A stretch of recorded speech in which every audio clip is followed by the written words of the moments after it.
9 de junho de 2023. Nesta sexta-feira, a igreja celebra a memória de São José de Anchieta, presbítero.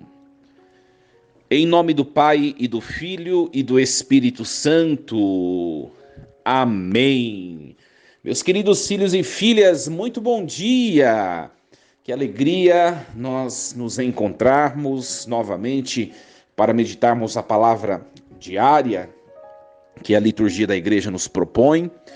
Ontem nós celebramos em comunhão com a igreja a solenidade do Santíssimo Corpo e do Santíssimo Sangue de Jesus, nosso Senhor. Por isso foi publicada a homilia e não teve a reflexão diária. Hoje nós retomamos. Meus queridos, celebramos São José de Anchieta. São José de Anchieta viveu no século XVI. Foi um presbítero, um padre jesuíta da Companhia de Jesus e foi enviado para as terras de Santa Cruz, para o Brasil. Viveu na época do descobrimento do Brasil, foi enviado para cá como missionário, né? Inclusive, ele, ordenado sacerdote, ele recebeu a missão de ser provincial aqui na missão no Brasil. Por vir evangelizou muitos indígenas, né? Como também desenvolveu um trabalho linguístico, né? Na língua indígena e tantos outros feitos que este homem missionário realizou. Isso mereceu para ele o epíteto de apóstolo do Brasil, né? Então, o São José de Anchieta é chamado o apóstolo do Brasil, aquele missionário que veio trazer à igreja a palavra de Deus, os sacramentos para esta terra. E se nós hoje somos igreja neste país, nós com toda certeza devemos também aos esforços deste santo missionário, São José de Anchieta. São José de Anchieta, meus queridos, foi beatificado pelo Papa João Paulo II no ano de 1980. Olha só, e foi canonizado santo da igreja somente em 2014 pelo Papa Francisco, tão recente, né? 500 anos depois de ter desenvolvido todo esse trabalho de evangelização, é que ele foi canonizado e mereceu a glória dos altares. Olha, a igreja sempre prudente, né, naquilo que concerne aos bens espirituais, não é verdade? Meus queridos, nessa sexta-feira nós vamos meditar a primeira leitura proposta pela liturgia da igreja. Continuamos meditando o livro de Tobias, capítulo 11, versículos do 5 ao 17. Naqueles dias, Ana estava sentada, observando atentamente o caminho por onde devia chegar o seu filho. Percebeu que ele se aproximava e disse ao pai: "Teu filho está chegando", e com ele o homem que o acompanhou. Antes que Tobias se aproximasse do pai, Rafael lhe disse: "Estou certo de que seus olhos se abrirão. Aplica-lhe nos olhos o fel do peixe. O remédio fará com que as manchas brancas se contraiam e se desprendam dos seus olhos. Teu pai vai recuperar a vista e enxergará a luz." Ana correu, atirou-se ao pescoço do filho e disse: "Voltei a ver-te, meu filho, agora posso morrer." E chorou. Tobit levantou-se, tropeçando, atravessou a porta do pátio. Tobias foi ao seu encontro, tendo na mão o fel do peixe. Soprou-lhe nos olhos e, segurando-o, disse: "Confiança, pai." Derramou o remédio e esfregou. Depois, com ambas as mãos, tirou-lhe as películas dos cantos dos olhos. Então Tobit caiu-lhe ao pescoço, chorando e dizendo: "Eu te vejo, meu filho, luz de meus olhos." E acrescentou: "Bendito seja Deus, bendito seja o seu grande nome, benditos sejam todos os seus santos anjos, por todos os séculos. Porque se ele me castigou, agora vejo o meu filho Tobias. A seguir, Tobit entrou com Ana em sua casa, louvando e bendizendo a Deus em alta voz, por tudo o que lhes tinha acontecido. E Tobias contou ao pai como tinha sido boa a viagem dele, por obra do Senhor Deus, como haviam trazido dinheiro, e como se tinha casado com Sara, filha de Raguel. Aliás, ela já se aproximava das portas de Nínive. Tobit e Ana alegraram-se muito e saíram ao encontro da nora às portas da cidade. Vendo-o andar a passos largos e com toda a firmeza, sem que ninguém o conduzisse pela mão, os ninivitas se admiraram. E diante deles, Tobit louvava e bendizia a Deus em alta voz, por ter sido misericordioso para com ele, e por lhe ter aberto os olhos. E aproximando-se de Sara, mulher de seu filho Tobias, abençoou-a e disse: Bem-vinda sejas, minha filha, e bendito seja o teu Deus, filha, que te trouxe para junto de nós. Abençoado seja o teu pai, abençoado o meu filho Tobias, e abençoado sejas tu, minha filha. Entra em tua casa com saúde, a ti bênção e alegria.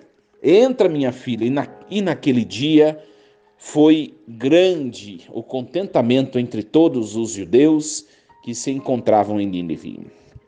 Palavra do Senhor. Graças a Deus. Meus queridos filhos e filhas, nós estamos acompanhando essa história do livro de Tobias. Sabemos que Tobit foi submetido a uma grande provação. Ele que foi um homem que sempre ajudou os seus conterrâneos em meio à perseguição dos assírios, um homem muito despojado, ajudava os pobres, ajudava as pessoas, tinha obras de misericórdia grandiosas, e aconteceu que acabou por ficar cego, como nós vemos em alguns dias atrás, né? Inclusive, sua esposa, no nervoso, no momento de inquietação, acabou por questionar: tá vendo? Você faz tantas obras boas, ajuda tanta gente, olha só como você está, né? O texto, esse livro vai questionar a nossa bondade e o nosso sofrimento. Como pode sofrermos se manifestamos bondade em nossas ações? É o grande questionamento desse texto, dessa primeira parte. E a resposta está no desfecho final da história, né? Sempre, sempre, sempre. Nós vemos também que o texto apresenta o sofrimento desta moça, né? Desta mulher Sara, que era atormentada por um demônio chamado Asmodeu, que significa destruidor. Ela se casava com um homem, o demônio o matava. Se casava com outro, o demônio o matava. Se casou com 7, e com os 7 não se deitou, porque não dava tempo, e o demônio os matava. Então, mais uma situação de sofrimento na vida dessa família. Uma família justa, uma família despojada, uma família que ajudava o próximo, uma família que era envolvida em tanto sofrimento, seja pela cegueira do chefe da casa, ou seja, também pelo testemunho tão triste desta que era chamada Sara. E nós vemos o desfecho hoje que, por meio da ação do arcanjo Rafael, Tobit será curado da sua cegueira, de maneira milagrosa, né? E hoje nós vemos o desfecho dessa história e a resposta a esse questionamento que o texto quer nos fazer. Por que o justo sofre, né? Esse questionamento do livro de Tobias é o mesmo questionamento que perpassa também o livro de Jó, né? Por que o justo sofre? Às vezes nós queremos respostas, né, às nossas inquietações, aos nossos sofrimentos, aos acontecimentos da nossa vida, e essas respostas elas virão a longo prazo, né? Olha só, esta família só pôde contemplar os favores de Deus, a cura, tanto de Tobit quanto de Sara, porque permaneceu unida ao Senhor. Nós queremos, às vezes, as coisas de maneira tão imediata, e Deus não é desse jeito, né? O próprio Salmo nos diz, né? 1000 anos para Deus é como um dia como 1000 anos. Qual vigília de uma noite que passou? O segredo da nossa vida, né? O segredo está em esperar em Deus. Deus tem um tempo para cada coisa. E hoje nós vemos que esta família se envolve em tamanha alegria, né? Que supriu toda a tristeza do sofrimento da cegueira, ou do sofrimento das mortes dos esposos destas foi chamada de Sara. Não é verdade? Então, meus queridos, aprendamos com o testemunho de Tobias, né? É preciso, se nós de fato queremos ver a glória de Deus, a ação de Deus, os benefícios de Deus na nossa vida, é preciso que nós permaneçamos firmes em Deus, sendo justos nos valores, na vida de oração, na vida de busca e de serviço a Deus. Nós precisamos aprender a esperar as demoras de Deus, né? Que Tobias, Tobit, Sara, Ana, essas personagens desse texto possam nos ensinar ou tenha nos ensinado essa verdade. Esperemos em Deus. Se nós olharmos também para a vida do santo que nós celebramos hoje, São José de Anchieta, nós vamos perceber também que foi um santo que soube esperar em Deus. Imagine você chegar de uma terra longínqua, recém-descoberta, em que os povos ali residentes nunca ouviram falar de Jesus. E você vai começar um trabalho tão pequeno, de maneira tão pequena, né, ensinando, catequizando, ensinando também a língua, ensinando a verdade do evangelho, catequizando, ensinando a doutrina. Sabe quando tudo começa de baixo? Sabe quando as coisas não são tão rápidas como nós queremos?